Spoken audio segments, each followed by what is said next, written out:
মুনাফিকদের আলামত 10টি, মুনাফিকদের অভ্যাস হলো 10টি। মুনাফিক মানুষ আপনি কিভাবে চিনবেন? যদি কারো মধ্যে 10টি আলামতের যে কোনো একটি আলামত পাওয়া যায়, তাহলে আপনি নিঃসন্দেহে বুঝে নেবেন এই ব্যক্তিটা মুনাফিক। আর আল্লাহ পাক রব্বুল আলামিন মুনাফিক মানুষদেরকে কঠিন থেকে কঠিন জাহান্নামের মধ্যে শাস্তি দিবেন।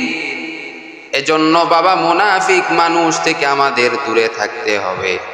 আপনার মধ্যেও মুনাফিকের অভ্যাস আছে কিনা সেটাও যাচাই বাছাই করতে হবে। 1 নাম্বার হলো মুনাফিকের আলামত, নামাজে অলসতা করে। নামাজে বান্দা দাঁড়াইছে, কিন্তু যদিও নামাজে দাঁড়াইছে কিন্তু বান্দা নামাজের মধ্যে তার মন মানসিকতা নাই, নামাজের মধ্যে অলসতা করে। 2 নাম্বার হলো জামাতে অংশগ্রহণ করে না, নামাজের জামাতে অংশগ্রহণ করে না। তারা নামাজে কখনো অংশগ্রহণ করে না। তারা সুস্থ রয়েছে, সব কিছু ভালো রয়েছে, তারপরেও জামাতে তারা অংশগ্রহণ করে না। তাহলে আপনি বুঝে নেবেন ওই সমস্ত ব্যক্তিরা হলো মুনাফিক। 3 নাম্বার হলো দ্বিমুখী আচরণ করে তারা, অর্থাৎ মুখে বলে একটা, কাজে করে আর একটা। 4 নাম্বার হলো তারা বাচাল হয়, অর্থাৎ তারা বেশি বেশি কথা বলে। যখন কোনো মানুষ বেশি কথা বলবে তখন আপনি বুঝে নেবেন সে হলো মুনাফিক।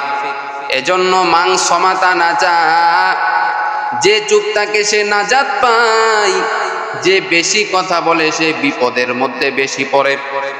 5 নাম্বার হলো মুনাফিকের আলামত, অশ্লীলতা পছন্দ করে, খারাপ কাজ পছন্দ করে, খারাপ কাজ তাদের কাছে ভালো লাগে। এই সমস্ত ব্যক্তি সমাজের মধ্যে অভাব নাই, এই সমস্ত ব্যক্তিদের কাছ থেকে দূরে থাকবেন। 6 নাম্বার হলো মিথ্যা কথা বলে তারা, সর্ব অবস্থায় মিথ্যা কথা বলে। মিথ্যা কথা বলাকে তারা অত্যন্ত পছন্দ করে।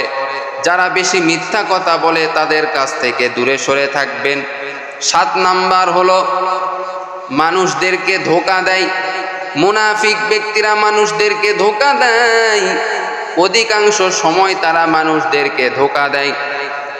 8 নাম্বার হলো ওয়াদা ভঙ্গ করে তারা। ওয়াদা দেওয়া, এই ওয়াদাটা তারা ভঙ্গ করে ফেলে। যখন কোনো মানুষ ওয়াদা ভঙ্গ করে ফেলবে তখন আপনি বুঝে নেবেন সে হলো মুনাফিক। এই সমস্ত মানুষদের কাছ থেকে দূরে থাকবেন। 9 নাম্বার হলো আমানতের খিয়ানত করে।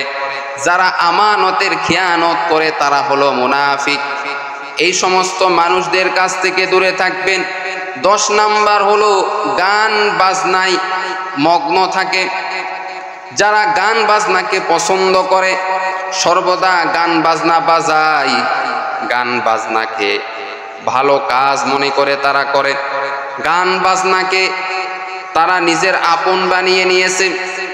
যারা গান বাজনার সঙ্গে জড়িত থাকবে আপনি বুঝে নেবেন তারা হলো মুনাফিক মানুষ, তাদের কাছ থেকে দূরে থাকবেন। এই 10টি আলামত যদি কোনো ব্যক্তির মধ্যে পাওয়া যায় তাহলে নিঃসন্দেহে ওই ব্যক্তি মুনাফিক। এরে বান্দা, মুনাফিকদের আল্লাহ তাআলা জাহান্নামের সব থেকে কঠিন আযাব তাকে দিবে। এজন্য সাবধান, মুনাফিক হয়ে অন্ধকার কবরে যায়ও না। যদি এইগুলি দোষ তোমার মধ্যে থাকে তাহলে এগুলি দোষ থেকে তুমি এখনো ফিরে আসো, ইমানদার হওয়ার চেষ্টা করো। কারণ ইসলামের সব থেকে বেশি ক্ষতি করেছেন মুনাফিকেরা। কাফেররা যতটা ক্ষতি করে নাই, মুনাফিকেরা তার থেকে বেশি ক্ষতি করেছেন। এজন্য মুনাফিক ব্যক্তিদের থেকে সাবধান। তাদের সঙ্গে যদি আপনারা বন্ধুত্ব করেন আপনাকেও আল্লাহ তাআলা জাহান্নামের মধ্যে পাঠিয়ে দিবেন। এরে নবীর আশিক উম্মতের দল, আল্লাহ তাআলা যেন আমাদের সকলকে মুনাফিকদের কাতারে যেন আল্লাহ তাআলা দাঁড় না করায়া দেয়। এই 10টি আলামত যার মধ্যে পাওয়া যাবে, নিঃসন্দেহে আপনি বুঝে নেবেন সে হলো মুনাফিক। এই মুনাফিকদের কাছ থেকে আমাদের দূরে থাকতে হবে। যদি আপনার মধ্যে এই 10টি অভ্যাস থাকে, স্বভাব যদি থাকে, আলামত যদি থাকে, এখনই তওবা করে আল্লাহর রাস্তায় ফিরে আসেন। আল্লাহ তাআলা আমাদের সকলকে মুনাফিকের কাতার থেকে নাম কাটানোর তৌফিক দান করুক। সকলে বলেন আমিন।